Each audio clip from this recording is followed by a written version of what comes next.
All right, so for today's class, the first thing we're going to do with the Coca Cola file is that when we do our valuation, this valuation was done at the beginning of April when Coke was trading at about $38 a share.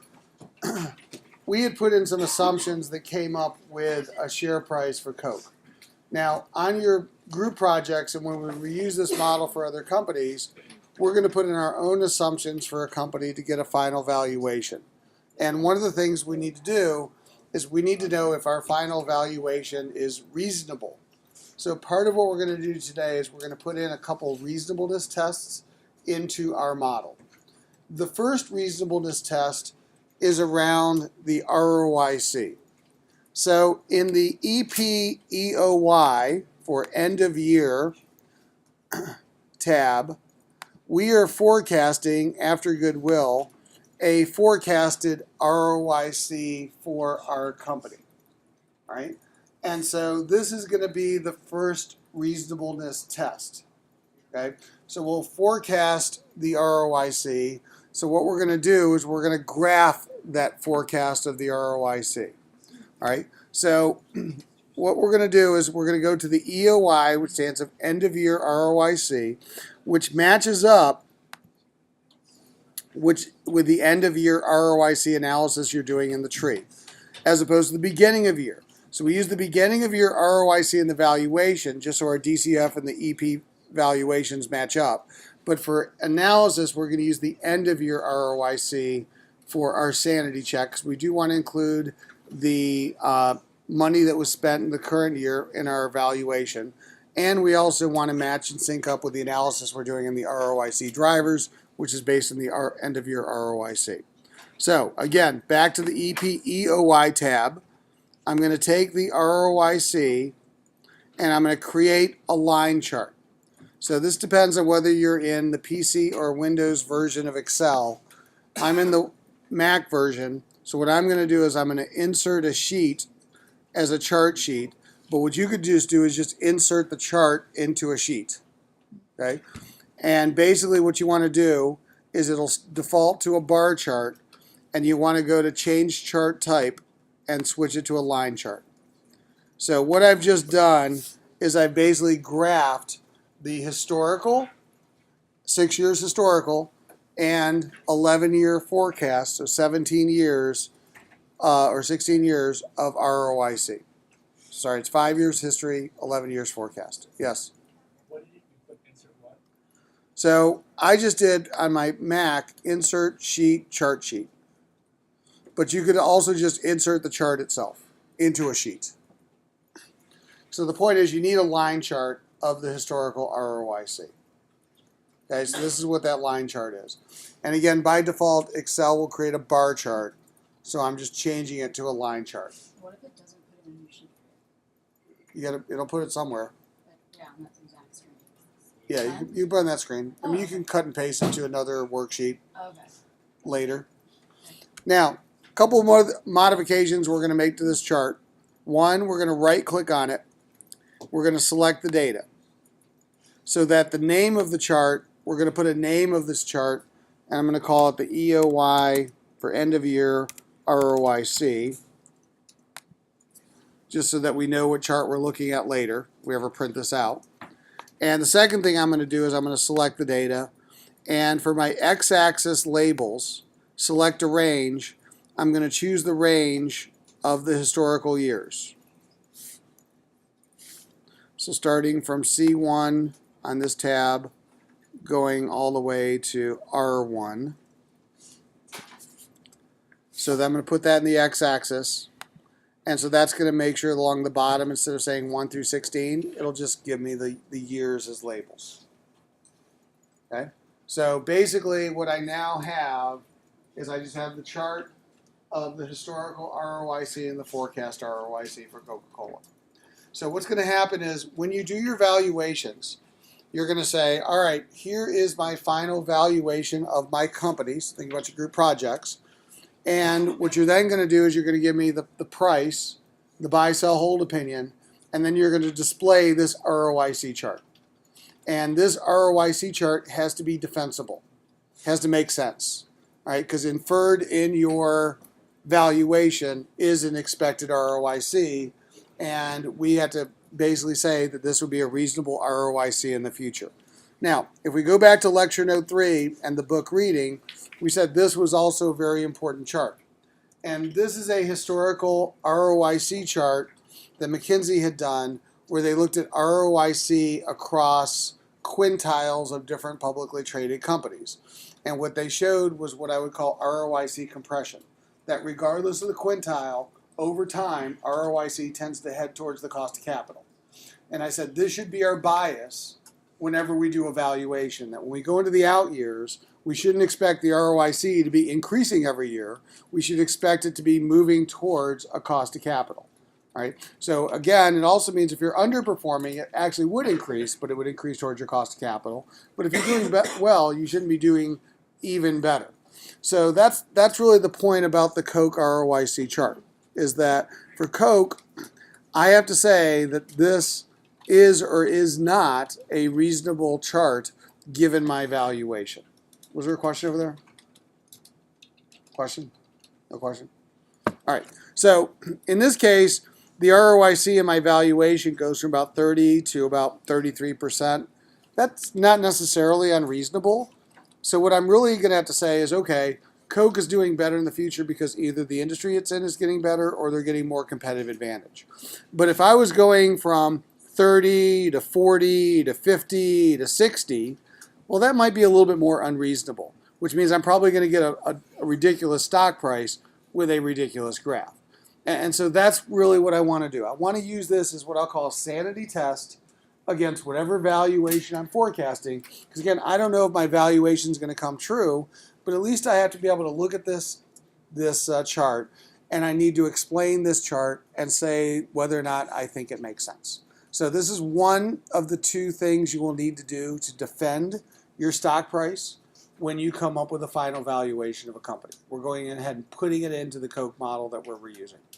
Okay, so that's the first thing we're going to do today. So you're going to have to follow along with me. Make sure you put this chart in your model. You're going to be uploading your Excel file. All right, but we're going to make one more modification to Excel. Second thing we're going to have to do is a multiples analysis. So I'm going to go to Bloomberg, and I'm going to go to Coke in Bloomberg. So if I go KO US equity, then I'm going to go to the RV section, relative valuation, because I'm going to basically compare Coca Cola against multiple peers. Now for my comp source, I'm going to want the Bloomberg peers, country of domicile, which is US. Now there's a bunch of Bloomberg peers on this list. And what I want to do is I want to narrow down this list. Specifically, I want to remove the alcohol peers. So I just want the non-alcoholic beverage companies, which means I want to get rid of companies like Boston Beer, Beam, etc. So what I'm going to do is I'm going to hit edit the list. So edit the comparable list. I'm going to uncheck Boston Beer, uncheck Keurig, uncheck Beam, uncheck Constellation, uncheck Molson Coors. And then I'm going to save this list. And what that's going to do is it's then going to change the comp source to a custom list, and I now have a custom peer group for Coca-Cola, all right, of a fewer group than I did before. So here's the thing. When we do the multiple analysis of a company, you're going to have to write up and explain the multiples for all the company's peers. And there's going to be a lot of data that you're going to have to explain. So what I'm doing here is I'm simplifying our multiples analysis by getting rid of the alcoholic beverage companies, and I'm just focusing on what I think are more of Coke's core peers. And I'm also giving you a path for your group project to have fewer peers to analyze. So what I'm going to say is for your group project, you need 5 peers plus your own company at a minimum. So at a minimum, you need to have 6 companies in your analysis. If you want to do more than 6 companies, you're welcome to do it, but you have to have at least 6. And for our in-class exercise we're doing today, you need these 6 specific companies. All right, so you'll need Pepsi, Dr. Pepper, Monster, Coke Enterprises, Brown-Forman. By the way, Coca Cola Enterprises is a bottler, the biggest bottler in the U.S. They're publicly traded. Okay, so these are the peers. So I have my custom peer group for Coca Cola. So you'll need to create this custom peer group. Again, by editing the list. And by the way, if you click edit and you wanted to add a peer to the list, you could do that. So for example, if for some reason I wanted to add, I don't know, pick a company, Starbucks, I could type in S-Bucks, hit enter, and then basically Starbucks is on this peer list. All right? And if I want to get rid of a company, I just uncheck them and save it, and now they're gone from the peer list, because obviously I don't want to have Starbucks in the list that I'm doing here today for Coke. All right? But basically, this becomes my 6-company industry, Coke and its 5 closest peers, as we're defining it here today. Okay? All right, then I'm going to go to the Custom tab in Bloomberg, and we're going to start doing the multiples analysis. So in the Custom tab, I can quickly do a series of numbers or a series of values, ratios, across all of these companies. So for example, it defaults to showing the market cap. And let's say I wanted to get rid of the market cap. So if I hover over market cap, I right click on my mouse, I can delete the column. So I can get rid of market cap. So all I have is name and ticker symbol. Now, when we talked about multiples this semester, we said there were 6 multiples that we needed to understand for a company. Enterprise value to sales, enterprise value to EBITDA, enterprise value to EBIT, price to earnings, PEG, price to book. The nice thing about a data service like Bloomberg is it actually calculates all those multiples for us. So we don't have to do it. It'll just give us those multiples. And that's what we're going to do here on the RV screen. We're going to create a custom RV template that we will save, which will give us multiples for any company that we pull up. Okay? So here's what happens. Where it says add column, we're going to start adding the columns. And the first one is the enterprise value to sales ratio. So what you do is you start typing EV space TO for 2 space sales. And you'll see that Bloomberg will give you the top matches. Filter out Bloomberg fields that already exist. And 2 fields that already exist are enterprise value divided by this year's sales, enterprise value divided by next year's estimated sales. Okay? So Bloomberg knows that Wall Street uses these fields a lot, and it's already created them for us. So this year's estimated sales would for Coke be the upcoming year, so that would be 2014. Next year's estimated sales for Coke would be 2015. Question? Yeah. I can see it. Can I do like just that? Will that help? Can I repeat that? All right, so what we're going to do is we're going to do enterprise value to sales. So in the add column, EV space TO space sales. And this will give me a filtered list of Bloomberg fields. And what we're going to want first is enterprise to this year's estimated sales. Hit enter, and that'll basically give me the enterprise value to sales ratio for this year, which is basically 2014. Okay? And I'm going to want the same thing for next year. So EV to sales. And then for next year's estimated sales, that'll get me the next year's sales, which is the enterprise value to 2015 sales. Okay? So I have my first enterprise value multiples. So again, forward year 1, this year, forward year 2, next year. The next enterprise value multiple is enterprise value to EBITDA. Same thing. So if I type in add column, EV, now I could do divided by EBITDA, it does the same thing, or to Ebitda. Then you'll see enterprise value divided by this year's estimated EBITDA. Select that. Enterprise value, and again I could do divided by EBITDA. Do the same thing.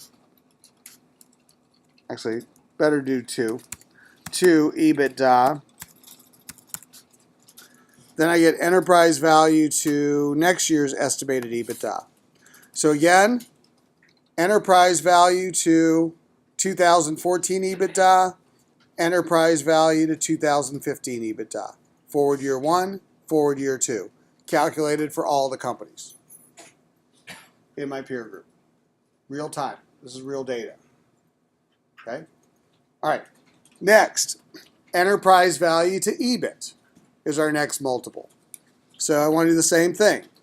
EV space TO space EBIT. Now the difference is I don't see it on this first list of filters, so I click Show More Matches because there's a lot of EBITs on here. EBITs and EBITDAs are all being picked up. So again here, enterprise value to this year's estimated EBIT. Select that. Enter. And the same thing, EV to EBIT.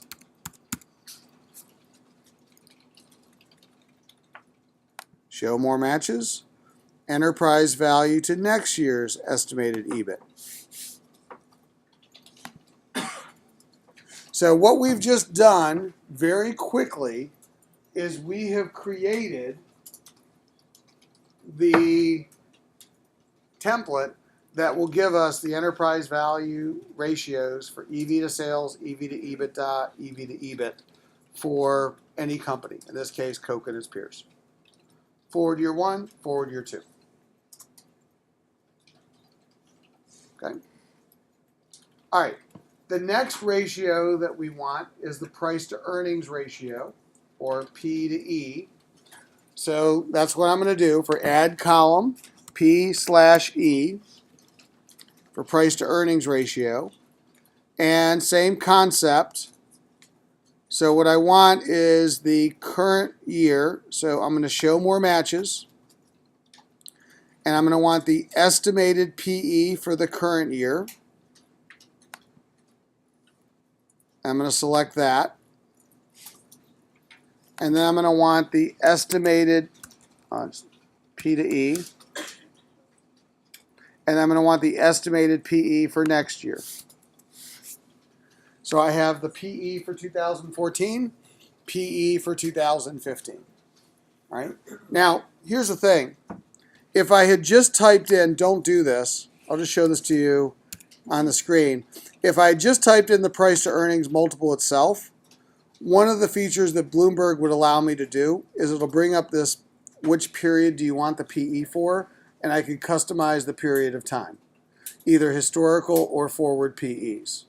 All right.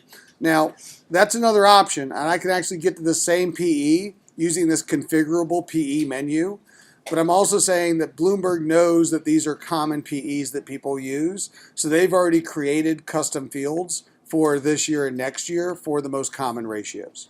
So I could have done it either way. All right. I'm keeping it simple by just using PE for this year, PE for current year, PE for next year. But I could have also created it the same numbers by going to PE ratio and choosing a customized period. So I could essentially get there either way. Yes? EST is just Bloomberg estimated. The PE is the one I want, so I'll go back to this, is the estimated PE next year. Not the Bloomberg estimate, the estimated PE next year, just so we're all using the same fields. Okay? All right. The next column that I want, the PE ratio, then I'm going to want the PEG ratio, the PE divided by the growth rate. Okay? So I'm going to type in PEG for my add column, PEG, and you'll see that there's a best PEG ratio. Right? Now, BEST, B-E-S-T, stands for Bloomberg Estimate. Right? So it's pulling from the consensus estimate database. Now, if you remember your readings and multiples that were in the textbook, it talked about how the second forward year is more normalized. Translation, forward year 2, or 2015, would be a more normalized PE. And we actually want to use the more normalized data. Therefore, we want to use the PEG ratio based on next year's PE or the 2015 PE. So rather than choosing the PEG ratio and customizing the year, we're going to use the best estimated PEG ratio for next year. So this is the PEG ratio calculated based on 2015 estimates. So it's already a field within Bloomberg. I'm going to choose that. I'm going to hit enter, and that's the PEG ratio that we're going to use. So rather than using the current year PEG ratio, we're going to use the next year's PEG ratio. Now you can put two PEG ratios on there if you wanted to, but I'm going to use the next year's PEG ratio because it's more normalized in our analysis, and that's just one simplification choice that we're going to use in our model. All right, so we now have 5 of the 6 ratios. We got the 3 enterprise value ratios, we got the PE ratio, we got the PEG ratio, and the final ratio is the price to book ratio, price to book multiple. Okay, so again, add column P/B, price to book ratio. All right, so again, it's already a Bloomberg field. Choose the price to book ratio, and again, the time frame menu will now pop up, and we want the current one. So we want the current price to book multiple based on essentially yesterday's closing stock price. Hit enter. So I now have my price to book multiple. So all 6 multiples are now in this template. Okay. Here's the final multiple that we're going to add, which is as part of the in-class assignment you're going to have to do, part of your group project, you're going to have to rank order these companies based on their expected ROIC. And we said that growth and ROIC are the primary drivers of multiples. So we have the multiples. We have to figure out the ROIC, so we have to get the growth rate. Well, in Bloomberg, there's an estimate for a company's growth rate. It's called the LTG, which stands for the long-term growth rate. Right? Now, in this case, there's the best long-term growth rate of the company, the best estimated long-term growth rate. So I want to choose the best estimated long-term growth rate for the company. And then hit enter.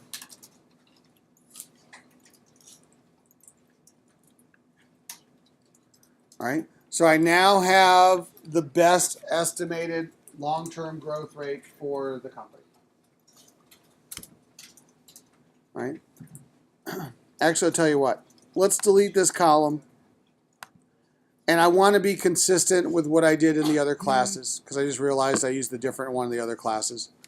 Let's go back to LTG. Let's use the best LTG EPS from 1 day ago, which is basically the current one. It's going to be very similar to the other number, but I'm saying just so we're all using the same fields across all the classes, I actually did it based on EPS.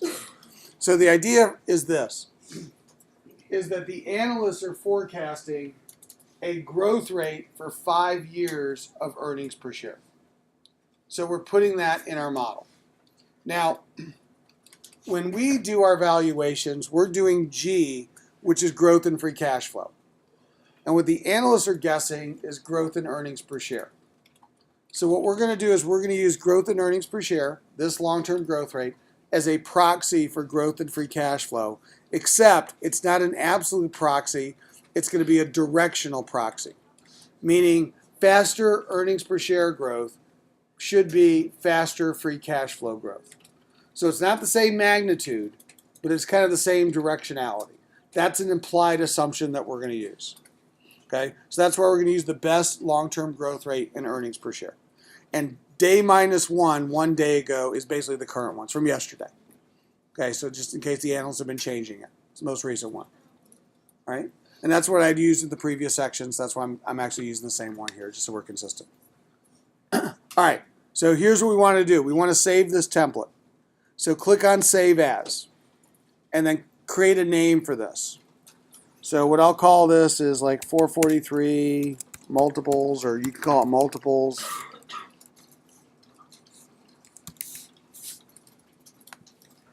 And what's going to happen is when you save it, right next to create template, it's going to create this template as a button. All right? So here's the thing. I can go to any company. Say I go to General Motors. Now that I've saved the template. So I go to GM US Equity. I come here to RV. I go to Custom. And I click on the multiples template I just saved. And now that template shows up for any company and all of their peers. So the advantage of these saved templates is they're reusable. I can reuse them again and again and again. In our case, we want to do this for Coca Cola. So again, RV for Coke, custom peer group. Here's the template we just created. There's my Coke template. All right. So if I then do select stats, market cap weighted average, then I have the market multiple. Essentially the industry multiple, assuming that's my industry. So I now have the industry multiple, the market cap weighted average multiple, and I have the multiples for each of the 6 peers individually for those companies. Now, I'm going to export this data into Excel. So our next step is to dump this data to Excel. Output, Excel. So just as we outputted the income statement, balance sheet, cash flow data, we're going to output the multiple data to Excel. So I'll go over to Excel, hit yes for the security warning, and then Bloomberg will dump that data into Excel. All right. Now, just as when I dumped the data to Excel before, recognize these are not numbers. These are database lookups. So the advantage is if I ever open up this template again and I'm at a Bloomberg terminal, then what will happen is the template will go out and update it with the most recent data. Okay? Except I'm going to be leaving the lab and I don't have Bloomberg outside the lab, so they'll just give me an error. So just like we did with the income statement, balance sheet, cash flow, we got to convert these to numbers. So select the worksheet, copy the worksheet, pay special, values. So now these are numbers. And then what I'm going to do is I'm going to select all these numbers just for my own sanity, and I'm going to format these to 2 decimal places. Just going to hit the comma for the formatting. So that way it's just easier for me when I'm doing my analysis. Instead of looking at 10 decimal places, I'm just going to look at 2 decimal places. Just when I do my analysis. Make it a little bit cleaner. Okay? So I just want to save this Excel file. So save as, instead of a web page, I make this an Excel workbook. And I'm going to call it KO multiples. Call it whatever you want, but these are the Coke multiple file. Those are the most recent Coke multiples.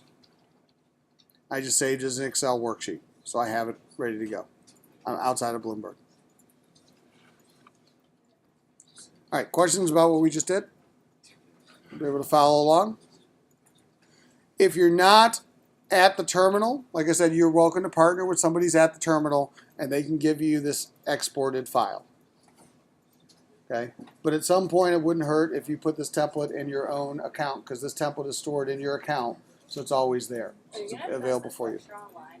I will, but your homework is due by the time you leave class.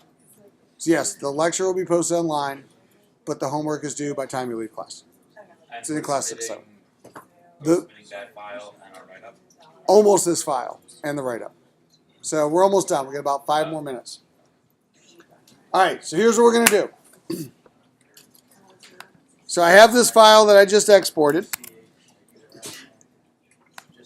And there's the file I just exported.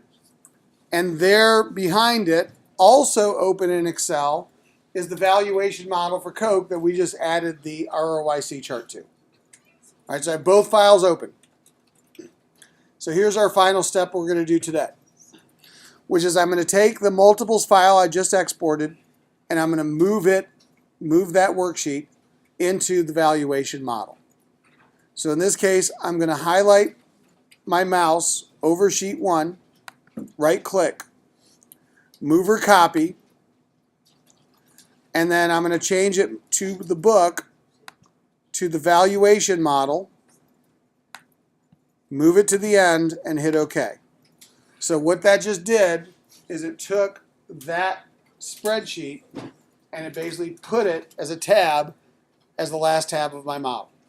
Now I could have created a new tab, copy and pasted it in there, but I'm just saying it'll be easier to do what I just did, which is literally just move that tab into your model. So this becomes the last tab of our valuation model is the multiples. Okay? So can you repeat that last sentence? Can I do what? Can you repeat that last sentence? So the last step would have been to open up the multiple spreadsheet, right click on sheet 1, move or copy, change the book to the valuation model, move it to the end, and then hit OK. And so what it'll do is it'll take the valuation model and it'll insert this worksheet as the last tab, rather than copying and pasting it into a tab. Just makes it a little bit easier. So that's how you can actually move worksheets between tabs. Okay? So what we now have in our valuation model is we now have the last tab of our valuation model, which I'm going to rename the multiples tab. I have the multiples in my valuation model. All right? And you might ask, gee, why do I need to do that? Because I already could do the multiple analysis as a separate tab, separate model. And the answer is yes, except here's what we're going to do. The second sanity check on our valuation. The first one was the ROIC graph. The second one is going to be what we're going to call the implied multiples or the implied comps. All right, or think of it as the inferred comps. And here's what I mean. In our valuation model, when we value a company, in our DCF valuation, we are estimating an enterprise value. Our assumptions create an enterprise value. Our assumptions on the income tab forecast sales. Guess what? Enterprise value to sales. We forecast enterprise value. We forecast EBITDA. Our model is essentially forecasting enterprise value to EBITDA. We're forecasting enterprise value to EBIT. Enterprise value to operating income and EBIT are interchangeable. We're forecasting enterprise value to EBIT. All right? So that's the point, is that in our valuations that we're doing with our model, we're creating multiples. We just don't realize we're doing it. And what we're going to do is we're going to take the multiples that our valuation creates and we're going to compare them against the real world multiples as an additional check on our valuation. So for example, if the average enterprise value to EBITDA is 13 and the one in our model is 20, then we got to really question the valuation we're coming up with the company. Okay? So again, it's just another way of assessing the valuations that we're doing because we don't really know when we're predicting the future whether or not it's going to come true, but at least we have some sense of what people are paying for companies in the real world, and we can compare that against the implied multiples that our valuation would suggest. So that's the other check that we're going to do in our model. Right? Now, here's the other complicating factor. When we calculate the enterprise value to sales ratio in our model, Bloomberg calculates enterprise value differently than what we do in our model. Okay? So we're calculating a theoretical enterprise value, and if I go back to Bloomberg, and by the way, other classes you probably have taken, here's what they do. If you go to FA for Coca Cola, financial analysis, the first tab in FA shows you the enterprise value for a company. And it shows you exactly how Bloomberg calculates enterprise value. What they do is they take the equity, the market value of the equity, plus the debt, and then they subtract the excess cash. Then they subtract all the cash. So when Bloomberg calculates and other people calculate enterprise value, they take debt plus equity minus cash. When we calculate enterprise value, we take debt plus equity, but we don't subtract the cash. So if we take the Bloomberg method, debt plus equity minus cash, what they're really doing is they're trying to get to what we would call operating value. So what most people call enterprise value, it's more conceptually similar to what we would call the operating value, assuming that cash is the only non-operating asset. Okay? Now, here's the thing. What they're also doing is subtracting all of the cash, which in reality, all of the cash could not be paid out, which is why we created the concept this semester of excess cash. But most people, for simplification, ignore that nuance, and they just take enterprise value minus all of the cash. As a matter of fact, they call that net debt. Debt minus all cash is net debt. Net debt plus equity is their definition of enterprise value. So here's the thing.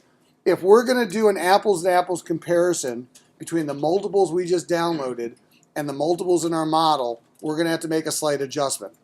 So here's what I'm going to do. In my DCF valuation tab, I'm going to create a field called the Bloomberg equivalent enterprise value. Okay? So I want to calculate enterprise value the same way that Bloomberg does in my model as a comparator to the enterprise value that I'm pulling in from Bloomberg. Because if I use the exact enterprise value that I created when we built the model, it's going to be an apple and a pear. All right, and I want an apple and an apple. Okay, so what is the definition Bloomberg uses? Again, it's using the definition of equity plus preferred plus debt minus cash. So here's how we would do the Bloomberg equivalent enterprise value. Equals common equity value plus minority interest plus preferred stock plus interest-bearing debt. Notice that Bloomberg didn't add in the retirement-related liabilities, and they're not adding in the operating leases to the enterprise value, so we're just being consistent. And then they subtract out the cash. So minus, from the balance sheet, 2013 is the last reported year, so minus the 2013 operating cash minus the 2013 excess cash, because Bloomberg subtracts all of the cash. They don't just subtract the excess cash. So to be consistent, I have to subtract the operating and the excess cash, all of the cash from 2013. And that would get me what we would call the Bloomberg equivalent enterprise value of approximately 184,878.63. So again, on a formula basis, D30 plus D27 plus D26 plus D25 minus balance sheet G4 minus balance sheet G5. All right?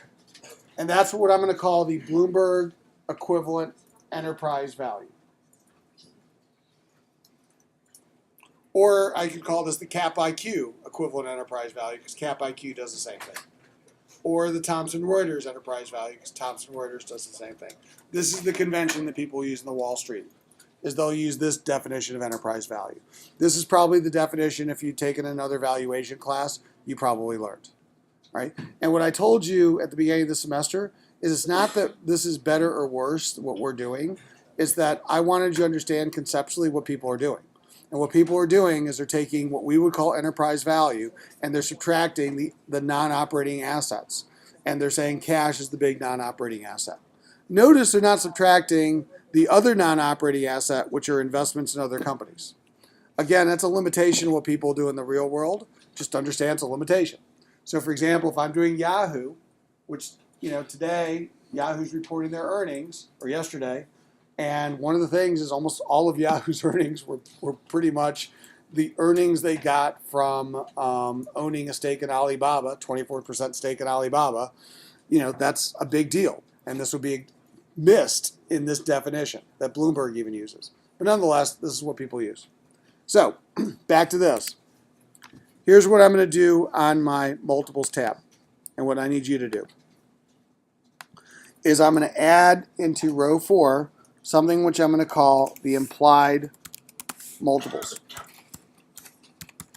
The implied multiples are the multiples that my model, a little bit bigger, so see, are the multiples that my model is essentially creating based on the forecasted share price of my model. So, enterprise value to estimated sales for next year equals, from the DCF valuation, the Bloomberg enterprise value divided by, from the income tab, 2014 sales, which is H3. There's the EV to sales in my model. So that's from the DCF valuation, E22, divided by income H3, the 2014 sales. That's the enterprise value to sales ratio from my model, that I'm assuming my model comes true. Okay?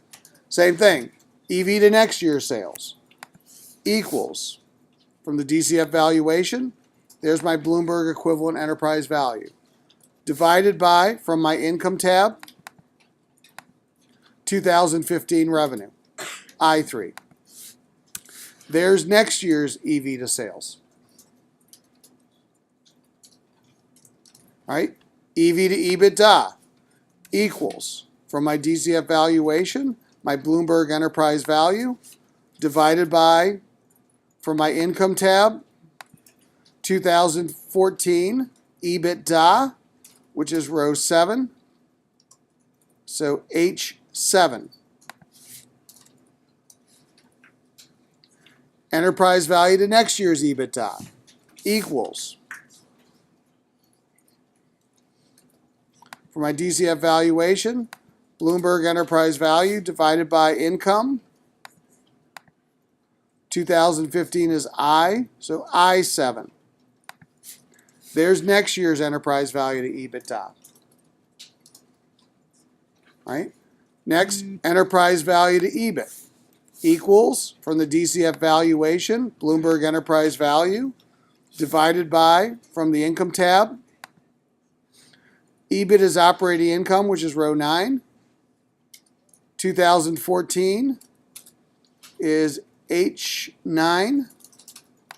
There's my enterprise value to EBIT for the coming year. For next year equals DCF valuation, Bloomberg enterprise value divided by income tab.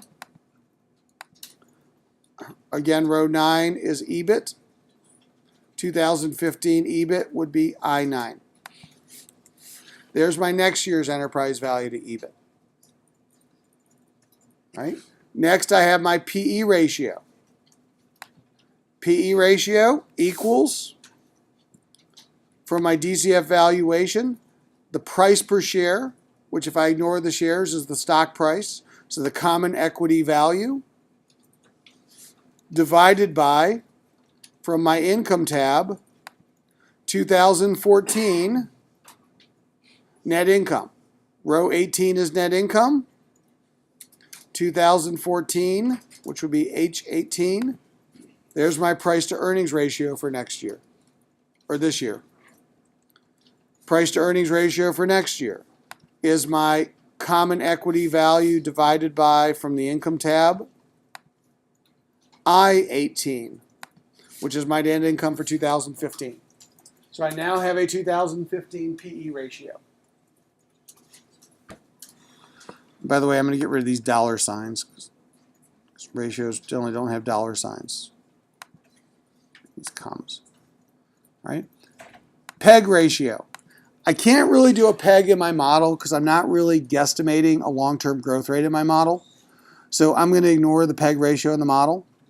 But I am going to estimate a price to book multiple, current price to book. So equals, price to book is my common equity value, my price, market value of equity, divided by book value of equity. From my balance sheet, 2013, common equity. Now, this is a little tricky because On my balance sheet, it says total equity, which includes preferred, and I don't want the preferred and minority interest. I just want the common equity, which is the share capital and the retained earnings and the price to book multiple. So in this case, I'll divide by 2013 is G, so G31 plus G32. So there's the price to book. Price to book value of equity, common equity. Because again, total equity includes preferred and minority interest. So it's just the two that make up the common equity. So in this case, we're using from the DCF, the common equity value divided by balance G31 and balance G32, which is the paid-in capital and the retained earnings. All right. So, and again, I'm not going to do a long-term growth rate. So here's the thing. This is what I need to submit as part of the homework, or sorry, the in-class assignment today. If you got to this point, this is what you have to submit. All right. But what we have actually set up is part of what you're going to use for your group projects. Because basically, here's the thing. Let's just say that I had come in here and I had changed the valuation of Coke to $66 a share, as opposed to $38 a share. All right. All I did is I just changed the growth rate to 15%. I'm just doing this as an example. So you come in with your final project and you're valuing Coke and you say, you know what? I disagree with the market. I think Coke is a strong buy. I think they're worth $68 a share. What you're then going to have to do as part of your group project is you're going to have to pull up the ROIC chart and you're going to have to tell me that that is reasonable. That this hockey stick valuation, where Coke is going to go from making mid-20s ROIC to 40% ROIC in the out years, is reasonable. Right? I'm not sure that's a reasonable, but nonetheless, that's what you'd have to defend.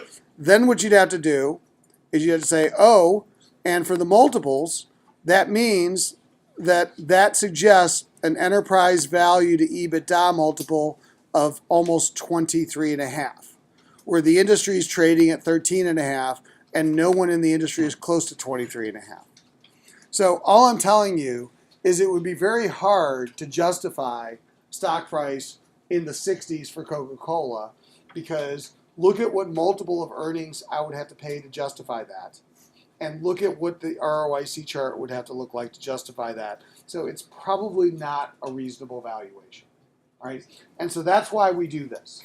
We do this, and you wonder, like, well, how do the analysts come up with a forward multiple? This is what they're doing.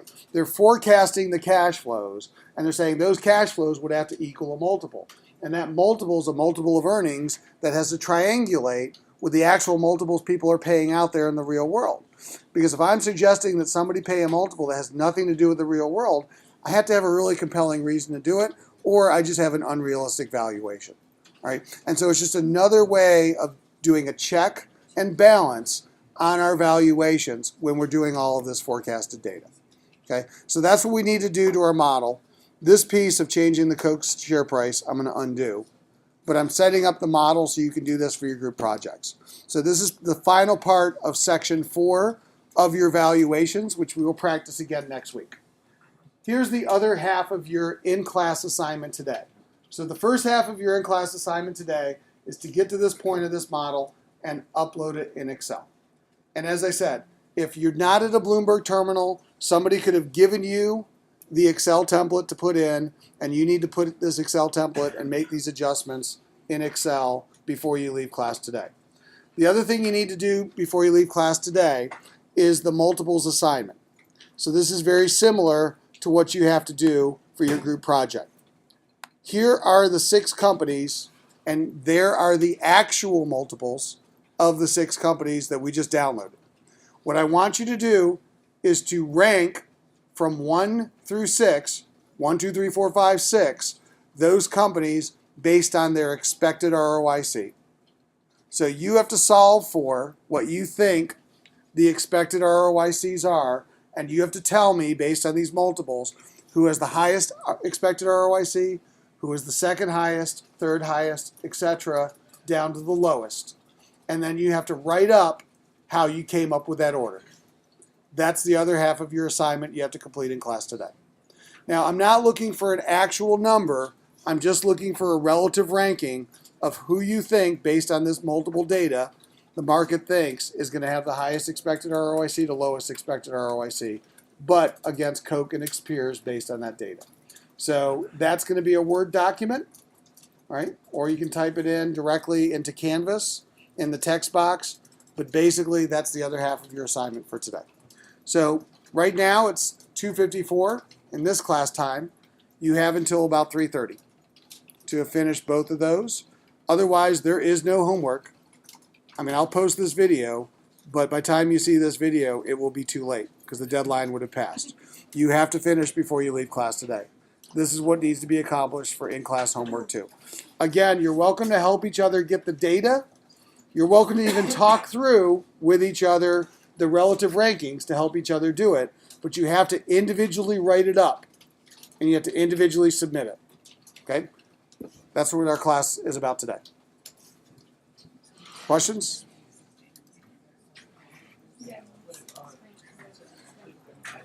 All right, I'm going to stop the video.